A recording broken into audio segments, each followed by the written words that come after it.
안녕하십니까. 여러분을 회계와 세법의 늪에서 구해주고 싶은 구세주 구쌤입니다. 자, 이번 강의는 종합원가 강의를 계속 이어서 가도록 하겠습니다. 지난번 강의 때 제가 선입선출법에 대한 계산을 설명을 드렸습니다. 맞죠? 선입선출법 같은 경우에는 일단은 기초물량이 먼저 완성이 되는 부분이고 단기 착수량에서 일부가 완성이 되고 그 다음에 기말 제공품을 구성한다라고 말씀을 드렸어요. 그럼 우리가 구하고 싶은 거는 이 기말 제공품을 정확하게 책정하는 거다. 맞죠? 그러면 이 단기에 착수했는 물량을 가지고 몇 개를 완성해냈느냐, 요거를 찾는 게 가장 큰 문제였습니다. 맞죠? 요렇게 갖는 게 선입선출법이었죠. 그래서 선입선출법은 환산량 구하실 때도 어떻게 했습니까? 기초 물량을 다 빼주고 구했습니다. 맞습니까? 그 다음에 원가를 집계할 때도 만다. 기초 원가는 빼고 단기 투입한 원가로서만 계산을 했고요. 됐나요? 이렇게 계산했다는 게 선입선출법이고, 그럼 평균법은 어떻게 계산할 거냐라는 건데요. 자, 평균법은 다시 보시면 기초 제공품과 단기 착수량이 합쳐져서 일부가 완성이 되고 일부가 뭐가 될 거다? 기말 제공품이 될 거다라는 겁니다. 됐습니까? 그러면 우리가 구하고자 하는 거는 뭐가 된다고요? 이 기말 제공품 값을 구하고자 하는 건데, 결론은 이 기말 제공품 안에는 단기 투입 물량뿐만 있는 게 아니라 기초 제공품 물량도 같이 들어온다는 얘기죠. 근데 여기 반대적으로 보면 선입선출법일 때는 단기 착수량만 가지고 계산했었다. 맞습니까? 근데 평균법은 기초와 단기를 합쳐서 기말 제공품을 계산해야 된다는 차이가 있었다. 그래서 지난 강의 때 선입선출법일 때는 기초 원가를 뺐죠. 이렇게 수량을 뺐는데 평균법일 때는 뺄 필요가 있다 없다? 없다라는 겁니다. 그래서 보신다면 재료비는 일단 완성품으로 봤을 때도 완성품은 환산량이 500개가 될 거고요. 거기에 기말 제공품 몇 개 있습니까? 300개가 있을 겁니다. 됐습니까? 근데 완성도는 40%인데 완성도를 고려하실 필요는 없어요. 왜? 재료는 어차피 초반에 다 들어간다 그랬으니까. 맞나요? 그럼 환산량 몇 개 나옵니까? 800개가 나오고요. 가공비 같은 경우도 완성품 500개는 환산량도 500개가 될 겁니다. 그리고 기초 물량을 뺄 필요는 없죠. 거기다가 기말 제공품은 300개가 있는데 완성도는 몇 퍼센트다? 그렇죠. 40%다 해서 전체 620개가 완성이 될 겁니다. 자, 여기서 일단 첫 번째 키포인트 잡으셔야 될 거. 보세요. 선입선출법일 때는 완성품 수량에서 기초 물량을 뺐죠. 왜? 기초 물량을 빼는 이유가 단기의 순수 투입 원가를 가지고만 계산하기 위해서. 근데 평균법일 때는 기초 물량을 빼지 않았습니다. 맞죠? 왜? 기초 물량과 단기 물량을 투입해서 전체 몇 개 완성했느냐를 알 수 있기 때문에.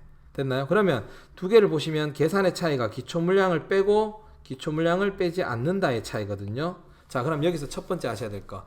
선입선출법과 평균법 같은 경우에는 뭐 때문에 차이가 발생한다고요? 그렇죠. 기초 제공품 때문에 차이가 발생할 거다라는 겁니다. 됐습니까? 그러면 기초 제공품 물량이 없다면 선입선출법과 평균법일 때는 만다고요? 환산량의 수가 같을 수밖에 없다라는 겁니다. 됐죠? 그 다음 하나 더 기억하셔야 될 거. 지금 선입선출법과 평균법의 환산량을 차이를 발생시키는 원인이 기초 제공품 물량의 차이만큼이라 그랬잖아요. 맞죠? 그래서 간혹 시험에서 이런 문제를 주고요. 문제를 주고 선입선출법과 평균법의 환산량 차이가 몇 개냐라고 물으면 여러분은 계산하실 필요는 없고요. 뭐만 보시면 된다고요? 그렇죠. 기초 물량만 빨리 체크해 주시면 됩니다. 어차피 재료비는 초반에 들어갈 거니까 재료비 기초 수량만큼 200개가 차이 날 거고요. 그 다음에 가공비는 이 200개에서 완성도 50%만큼의 차이가 발생할 거다라는 거죠. 그럼 실제로 한번 볼까요? 지금 보시면 봐요. 재료비 같은 경우 방금 800개가 나왔죠. 평균법일 때는 800개가 나왔는데 선입선출법일 때는 600개. 딱 몇 개 차이 납니까? 기초 제공품 200개만큼 차이가 나죠. 그 다음에 가공비는 평균법일 때 620개, 선입선출법일 때 얼마? 520개. 맞나요? 그러면 딱 100개 차이 나네요. 200개 곱하기 50%만큼. 맞죠? 자, 그 다음에 하나 더 기억하셔야 될 거. 평균법이 선입선출법보다 무조건 환산량이 더 높게 나올 겁니다. 더 크게 나올 거예요. 그래서 여러분들 시험 치실 때 환산량 차이가 몇 개냐 물으면 여러분들 굳이 계산하지 마시고 사지선다형 문제 같은 경우에는 일단 제일 먼저 평균법이 환산량 큰 거를 먼저 구해주시면 됩니다. 알겠습니까? 그거 먼저 추려주시고 그 다음에 환산량 차이가 뭐만큼만 나면 된다고요? 그렇죠. 기초 제공품 물량만큼만 환산량 차이가 발생하면 된다라는 거 기억을 꼭 좀 해주십시오. 알아두시고요. 자, 그 다음에 단위당 원가를 구해본다면 이번에는 자 일단은 환산량을 구하셨습니다. 800개, 600개. 근데 평균법일 때는 기초 원가 뺄 필요 없다 그랬죠. 그러면 보시면 재료비가 기초 3만원, 단기 얼마? 12만원. 3만원과 12만원. 전체 15만원이 투입됐고요. 맞습니까? 가공비는 기초가 2만원 있었고요. 만다고요? 단기 투입 물량이 13만원의 원가가 있었습니다. 요렇게 원가를 투입해서 완성했는 게 각각 800개, 620개가 된다라는 거죠. 됐습니까? 800개와 620개가 된다라는 거 알아두시고요. 그러면 계산을 하시게 되면 15만원에 대해서 나누기 800개를 하시게 되면 얘는 개당 187.5원이 나옵니다. 한 개 완성하는데 재료비는 얼마 들어간다고요? 187.5원. 그 다음에 가공비 같은 경우에는 계산이 좀 복잡하게 나와요. 241.93548 계속 나오는데 제가 약 그냥 242원이라고 가정을 하고 가도록 하겠습니다. 계산값을. 자, 그러면 환산량 단위당 원가도 방금 보셨지만 선입선출법과 값이 다르게 나오죠. 맞죠? 다르게 나오고 있다는 거 알아두시고요. 요 계산 과정은 동일하게 만다고 이 재료비가 여기로 들어온 거고요. 그 다음에 이 가공비가 여기로 들어온 거다라는 거 알아두시고 환산량은 여기 있던 800개가 여기로 온 거고 620개가 여기로 온 거다라는 거 됐습니까? 그럼 얘를 해석하자면 이래 되는 거죠. 정기와 단기의 원가를 투입해서 물건을 완성했다면 한 개당 187.5원 됐습니까? 가공비는 정기 단기 원가를 투입해서 완성했을 때 한 개당 242원이 됩니다. 자, 여기서 두 번째 체크 포인트 뭐냐? 선입선출법일 때는 우리가 이 환산량 단위당 원가를 어떻게 해석하냐면 단기에 투입해서 맞습니까? 단기에 투입해서 단기에 완성하는 경우 맞습니까? 한 개당 200원과 250원 들어간다는 거고 평균법일 때는 이 두 가지가 단기와 플러스 기초 원가를 투입해서 단기에 완성하는 단가가 한 개당 187.5원과 242원이다라는 겁니다. 그럼 여기서 알 수 있는 거 뭐가 좀 더 정확하고 내부적으로 통제 목적으로 더 좋으냐 이거죠. 됐습니까? 자, 선입선출법이 훨 내부적으로 만다 통제 목적으로도 좋고요. 원가 계산이 좀 더 정확하다고 볼 수 있을 겁니다. 왜 그러느냐? 선입선출법은 방금 봤지만 1월 달에 재료비 단가, 가공비 단가, 2월 달에 재료비 단가, 3월 달에 단가를 알 수가 있죠. 근데 평균법일 때는 1, 2월 합쳐서 재료비가 얼마, 2, 3월 합쳐서 재료비가 얼마, 3, 4월 합쳐서 재료비가 얼마 이렇게 두 달이 묶어서 나온단 말입니다. 그래서 월별로 단가를 산정할 수 있는 선입선출법이 좀 더 관리 목적으로 더 좋을 거다라는 겁니다. 됐습니까? 내부 통제 목적으로 더 좋다라는 거 기억해 주시고요. 자, 마지막으로 그러면 기말 제공품 원가를 계산해 볼까요? 기말 제공품은 지금 현재 300개와 완성도 40%입니다. 자, 얼마가 되느냐? 기말 제공품 같은 경우 300개가 있고요. 재료비는 어차피 얘는 다 완성했는 거나 마찬가지니까 187.5원. 왜? 재료비는 초반에 다 투입된다 했으니까. 근데 가공비는 300개가 남았지만 완성도가 40%밖에 안 되죠. 맞습니까? 거기에 개당 완성하는데 얼마? 242원이 들어갈 겁니다. 그러면 요 금액을 각각 계산하게 되면 300개 곱하기 187.5원을 하시게 되면 56,250원이 될 거고요. 그 다음 두 번째 300개 곱하기 40% 곱하기 242원을 하시게 되면 29,040원 나옵니다. 그러면 합계 금액이 얼마 되느냐? 85,290원이 나와요. 그럼 자, 원가를 계산해 보면 이렇게 해서 계산해 보면 기초 제공품이 있을 거고 단기 총 제조 원가가 있죠. 얘는 지금 선입선출법을 하든 평균법을 하든 변화는 없을 겁니다. 기초가 얼마 있습니까? 3만원과 2만원에서 5만원 있을 거고요. 그 다음에 단기에 투입했는 게 얼마 있느냐? 12만원과 13만원에서 전체 얼마요? 25만원 있을 겁니다. 그러면 차변값은 얼마가 된다고? 네, 30만원이 됩니다. 이 중에 일부가 뭐가 된다? 기말 제공품이 되는데 방금 기말 제공품 85,290원으로 계산대가 나왔어요. 어쨌든 아웃풋 값도 전체 30만원 나와야 되겠죠. 그러면 결과론적으로 알 수 있는 게 단기에 완성했는 이 제품이라는 부분 얼마? 21만 4,710원이 될 거다. 요렇게 배부가 될 겁니다. 지금 선입선출법일 때하고 조금 값이 다르게 계산대가 나오죠. 선입선출법일 때는 21만원, 평균법일 때는 21만 4,710원. 됐습니까? 자, 평균법은 어차피 기초와 단기 물량을 뭐 한다고요? 합쳐서 가는 거다. 기초와 단기 물량을 합쳐서 가는 부분이기 때문에 이 두 개가 합쳐서 일부가 완성이 되는 거고 일부가 기말로 가는 거고, 우리가 구하는 거는 이 기말 제공품에 대한 정확한 원가를 산정하는 부분이기 때문에 어차피 기초도 같이 들어올 거다. 그래서 기초 물량을 뺄 필요가 없다라는 겁니다. 그래서 기초를 빼지 않고 모든 걸 계산했어요. 맞습니까? 근데 그에 반면 선입선출법일 때는 기초 물량을 어떻게 했습니까? 다 제거시키고 갔다라는 거 기억해 주시고, 알겠습니까? 이렇게. 그래서 선입과 평균에 대한 계산을 해봤는데, 여러분들은 계산 문제를 이것만 하지 마시고 다른 문제들을 통해서도 계산 연습을 좀 해주셔야 됩니다. 알겠습니까? 그럼 여기서 중요하게 이제 체크하셔야 될 거, 종합원가 계산의 중요사항. 자, 선입선출법과 평균법의 차이를 발생시키는 원인은 제가 뭐 때문에 차이가 발생한다 그랬어요? 그렇죠. 기초 물량에 의해서 발생한다. 기초 제공품 물량 기억하시고요. 따라서 기초 제공품의 물량이 없는 경우에는 두 선입선출법과 평균법의 값은 일치할 거다라는 거 알아두시고요.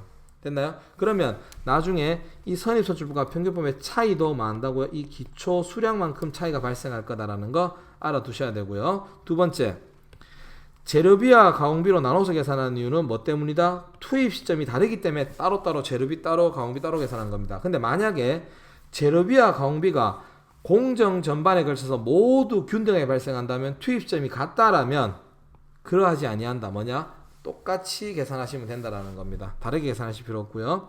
그 다음에 선입선출법은 기초 물량을 뺐었죠. 그래서 순수 단기 투입량만을 가지고 단기 착수분으로 계산을 하시는 거고요. 평균법은 기초 물량과 단기 착수량을 합해서 단기 착수물을 보고 계산을 했습니다.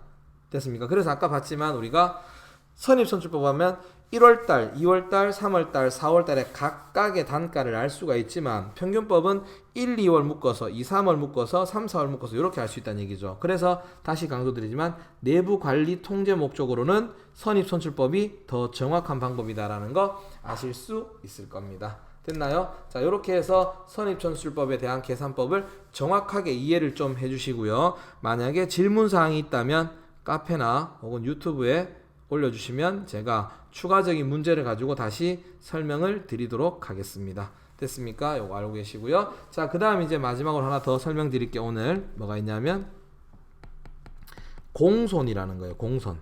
자, 공손이라는 건 뭐냐? 불합격품이다. 이 불합격품이라는 건 뭐냐? 검사 시점을 통과하지 못한 물건들을 우리가 공손이라 불러요. 불합격. 그러니까 우리가 어떤 물건을 만들면 최종적으로 만다 이 물건이 완성이 합격이 되어야지만이 제품으로 판매가 가능한 거고, 공정 중에 어떤 문제가 있어서 그 검사 시점을 통과 못했다면 그런 걸 우리가 뭐라 부른다고? 불합격품, 공손이라 부릅니다. 알겠습니까? 이 공손은 폐기되거나 뭐 대부분 좀 싼 가격에 판매가 될 거예요. 알겠습니까? 이 공손들을 어떻게 칠할 거냐라는 겁니다. 자, 이 공손을 저는 이렇게 말씀드릴 수 있어요. 그냥 여러분들 회계에서 감모와 동일하다고 생각하시면 됩니다. 감모. 자, 공손은 크게 우리가 두 가지로 나눌 수 있어요. 뭐가 있냐면 정상 공손과 비정상 공손으로 나눌 수 있습니다. 됐어요? 정상 공손과 비정상 공손 나올 수 있는데, 자, 정상 공손은 뭐고 비정상 공손은 뭐냐? 정상 공손은 말 그대로 만다고요? 생산 과정에서 부득이하게 발생하는 겁니다. 맞습니까? 그래서 정상적인 공정 하에서 발생하는 겁니다. 됐습니까? 그래서 얘 같은 경우는 무조건 발생하는 거죠. 무조건. 어쩔 수 없이 부득이하게 발생하는 겁니다. 그래서 우리가 이런 걸 보고 뭐라 부르냐면 피할 수 없다 해서 이거를 회피 불능 원가라고 불러요. 됐습니까? 회피 불능 원가라고 부르는 거고요. 비정상 공손은 뭐냐? 그러면 정상적인 공정이 아니라는 거죠. 어떤 비정상적인 상황 하에서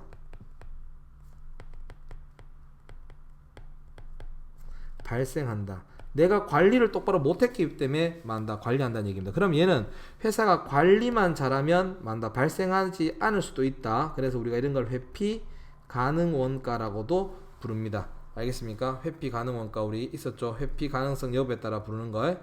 자, 그러면 이 공손에 대해서 어떻게 수량을 판정할 거냐? 정상 공손은요. 정상 공손은 전체 합격품에서 합격품 수량에서 곱하기 정상 공손율이라는 게 있어요. 그거 곱해서 우리가 구하시는 거고요. 비정상 공손은 전체 공손 수량에서 빼기 만다고요? 정상 공손 수량을 빼시는 겁니다. 잘 들으세요. 비정상 공손을 구하시는 게 아니라 정상 공손 수량을 구하시고 그 정상 공손 수량을 제외한 나머지를 전부 다 비정상으로 보겠다라는 겁니다. 예를 드시면 이렇게 보시면 되겠죠. 이렇게 우리가 예를 들어서 기초 제공품에 대한 수량이 만약에 200개가 있었다 그럴게요. 그 다음에 단기 착수량이 1800개가 있었다고 그러겠습니다. 그럼 전체 투입량은 몇 개입니까? 2000개가 되겠죠. 맞죠? 2000개가 될 거다라는 거. 2000개가 될 거다라는 겁니다. 근데 그 중에 1번은 완성품이 될 거고 1부는 기말 제공품이 될 건데 예를 들어서 완성품이 1600개가 나왔다고 하겠습니다. 완성품 몇 개요? 1600개. 근데 기말 제공품은 100개밖에 없다 그럴게요. 아니다, 100개가 아니고 200개를 할까요? 200개가 있다 그러겠습니다. 그럼 합쳐봐야 1800개밖에 안 되거든요. 그럼 나머지 200개를 우리가 뭘로 본다? 200개 차이 나는 요거를 뭐 한다고요? 공손으로 보시는 겁니다. 공손으로 보시는 거고 2000개가 된다라고 이렇게 보시는 거예요. 그럼 여기서 우리가 어떻게 구할 거냐? 만약에 당사는 완성품의 10%를 정상 공손으로 본다. 됐습니까? 그럼 요런 경우 우리는 정상 공손 수량을 몇 개로 볼 거냐? 완성품 1600개 나왔죠? 여기에서 곱하기 10% 하게 되면 얼마 됩니까? 160개 되겠죠. 요만큼만 정상으로 본다고. 요 물건을 뭘로 본다고? 요거를 정상 공손 수량으로 본다고요. 그 다음에 비정상 공손 수량은 몇 개가 되느냐? 비정상 공손 수량을 200개의 전체 공손 수량에서 빼기 정상 공손 160개를 뺀 나머지 몇 개? 40개를 비정상으로 보겠다. 이거를 비정상 공손으로 보겠다라는 겁니다. 됐습니까? 이렇게 구한다라는 거. 자, 공손에 대한 개념 좀 이해해 주세요.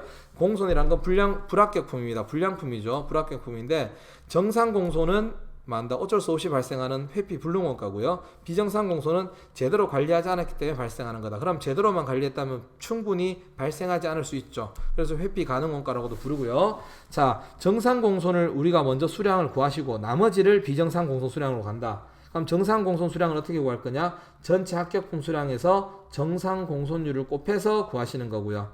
그러면 비정상 공손은 전체 수량에서 정상 공손 수량을 빼고 구하시는 거다. 이렇게 구해주시는 거다라는 거 기억해 주시고요. 자, 그 다음에 여러분들이 좀 주의해서 보셔야 될 표현이 뭐가 있냐면 요거. 예를 들어서 착수가 여기서 되고 완성이 여기서 된다 이거죠. 근데 만약에 검사 시점이 여기다 이거죠. 여기. 그러면 검사를 통과해야지만이 양품이고 공손도 어디서 발생할까? 여기서 공손이 발생할 겁니다. 발생할 거예요. 됐습니까? 그러면 이 공손을 어떻게 할 거냐라는 건데 예를 들어서 검사 시점이 여기에서 검사를 한다 이거죠. 여기서 이 시점에서 요 시점에서 검사를 한다면 요 시점에 죄송합니다. 기말 제공품의 완성도가 여기에 있다 이거죠. 기말 제공 완성도가. 그러면 우리 생각해 봅시다. 여기서 발생했던 이 공손 원가는 완성품에 대한 공손도 있을 거고 기말 제공품의 공손도 있을 거란 말이에요. 맞죠? 얘를 우리가 요렇게 나눠 주시면 된다라는 겁니다. 왜? 정상 공손은 어쩔 수 없이 발생하는 부분이란 말이에요. 그래서 이 정상 공손을 우리가 어떻게 하냐면 부득이하게 발생하는 거니까 제조 원가에 포함시켜 주셔야 된다. 됐습니까? 그럼 그 제조 원가라는 부분을 만다고요? 공손이 발생한 시점이 만다 기말 제공품 완성도 이전이라면 이 공손은 기말 제공품에 대한 공손도 있을 거고 그 다음에 완성품에 대한 공손도 있을 거란 말이죠. 그래서 그 두 군데 나눠 주신다라는 거고, 만약에 기말 제공품이 여기에 있다 이거죠. 기말 제공품 완성도가 요 시점이다 이거지. 그럼 아직 검사를 통과 못했죠. 그러면 여기서 발생한 원가는 어떻게 처리할 거냐? 완성품으로만 배부하면 된다는 얘기죠. 왜? 이 기말 제공품에서 발생했는 공소는 없다고 볼 수밖에 없는 거니까. 왜? 아직 검사 통과 안 했죠? 맞습니까? 이렇게 알아두시고요. 자, 결론적으로는 그러면 비정상 공소는 무조건 영업의 비용으로 처리하셔야 된다는 거 알아두십시오. 자, 그래서 정리하자면 정상 공소는 제조 원가로 처리하시는 거고 비정상 공소는 영업의 비용으로 처리해 주셔야 된다는 거. 그 다음에 이 기말 제공품의 완성도가 어떻게 되어 있냐에 따라서 발생했는 공소를 완성품인 제품에만 배부할 건지 기말 제공품과 완성품에 같이 배부할 건지가 결정이 될 거다라는 겁니다. 됐습니까? 이렇게 해서 공손에 대한 내용까지 정확하게 좀 판단을 부탁드리도록 하겠습니다. 자, 이번 강의는 종합원가 계산의 마지막 강의여서 시간이 조금 더 길었는데요. 자, 어쨌든 끝까지 청취해 주셔서 감사하고요. 이렇게 해서 종합원가 계산에 대한 문제를 훈련생들, 학생들 혼자서 여러 번 풀어보셔야지만 좀 이해가 될 겁니다. 아시겠습니까? 궁금하신 내용은 꼭 좀 질문을 해주시고요. 자, 오늘 강의는 여기까지 마치고요. 자, 청취를 잘하셨다면 구독과 좋아요를 꼭 좀 부탁드리도록 하겠습니다. 감사합니다.